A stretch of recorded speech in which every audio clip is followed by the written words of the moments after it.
Hey everybody, it's Alex from Jones Firearms Coaching, and today I'm going to be teaching you the basic fundamentals of grip. Okay. Now, before you do that, I want you to know that this gun is completely unloaded, and we shouldn't have any kind of negligent discharges or anything like that. So I just want to show you that the gun is unloaded first. So always remember those two important safety rules, which is keeping your finger off the trigger until you're ready to shoot, and also keeping the gun pointed in the safe direction. Now, the first step of learning how to grip a semi-automatic handgun is knowing where you're going to place your hands first before you even touch the gun, right? So right here in this area is called the Tang, okay? And right here is a beaver tail, if you can see that. Now, Glock has some really short beaver tails.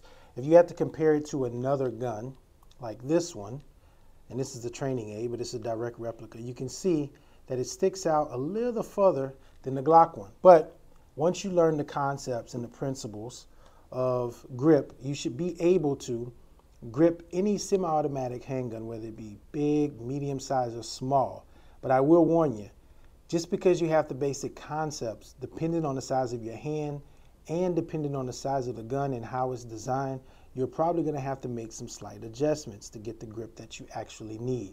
So with that being said, the first thing is we want to access this Tang area that we call here, the Tang and beaver tail area. Now, how are we supposed to do that? Well, first thing is we want to take the web of our hands, which is this area right here, okay? And we want to make sure we access it and press it into this area right here. So you would take your hand, the webbing of your hand, and you would go into this Tang and this beaver tail area. Sorry, I'm getting hooked up on my words here. All right. So one thing you got to remember is you don't want any space in between your hand and the beaver tail. So if you look, there's clearly space there. Now, what this can affect when you do shoot the gun and the recoil starts to cause the gun to kind of flip up a little more. The gun may feel a little more snappy or edgy when you're shooting it. So important for you to make sure that you insert in without leaving any space. Okay. Now, what do you do next? You want to take those three fingers that are hanging at the bottom, okay, and you want to wrap them around the rest of the grip. So wrap them around the rest of the grip, and now you've established a good, strong one-handed grip, okay? So the thing to remember, once you've established your grip, is you want to keep your hand or your finger, your trigger finger, on the frame or high on the slide of the gun, okay? Because you don't want to put your finger on the trigger until you are ready to shoot. So now that you got a good, strong one-handed grip, we want to look at where we're going to start putting our other hand and thumb placements, okay? So with this being said, you want to take your dominant thumb, which in this case will be my right thumb, and you want to kind of flag it up a little bit just like this, okay? Now, in order to establish a two-hand grip, we got to know what part of the hand we're going to use to actually establish it. And to begin it, we're going to start using, I'm going to put the gun down for a second. To begin it, we're going to start using this part of our hand, the meaty part, to access to come to that two-handed grip, okay? So, got a good strong one-handed grip. You want to flag that thumb up just a little bit. Now, take the meaty part of your hand and you want to cover up that area, okay? Now, one thing to remember is your dominant thumb is on top, which is your right thumb, and your left thumb, which is your support hand thumb, is on the bottom. Now that's vice versa if you're left-handed, of course. So once you've established that, you still got these fingers that are hanging out around here. See those four fingers that are hanging out? Here's what you do. You take those four fingers and you wrap them around your three fingers on the other side there, okay? Now you're starting to establish that good grip. You know, you're giving it a little squeeze so that you can control the recoil, you can have more balance and more foundation when you're shooting. So when you look from the side, your hand should look like this, okay? You should have one thumb on top. To be honest, I don't care if you got them forward or if you got them up. It really doesn't matter to me as long as you don't have them this far down, okay? So we got our hand on the gun.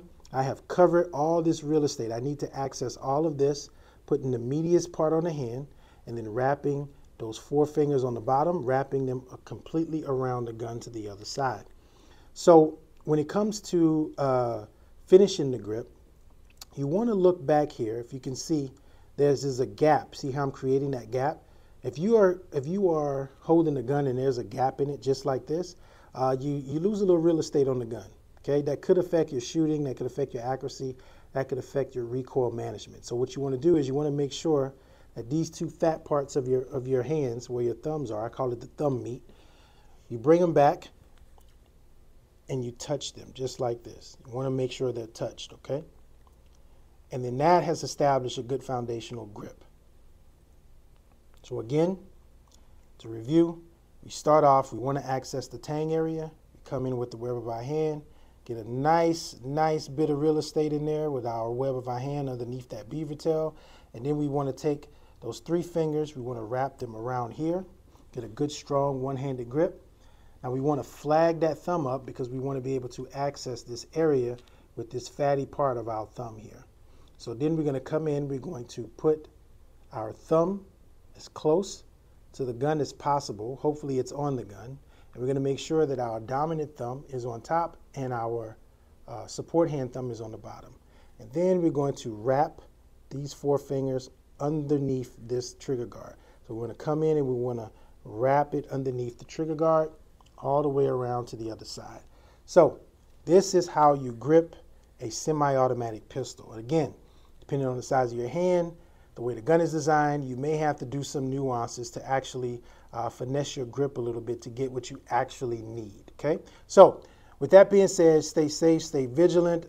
If you have any questions, please hit me up at jonesfirearmscoaching@gmail.com. Also, you can call me at 719-440-3384. Yeah, thank you.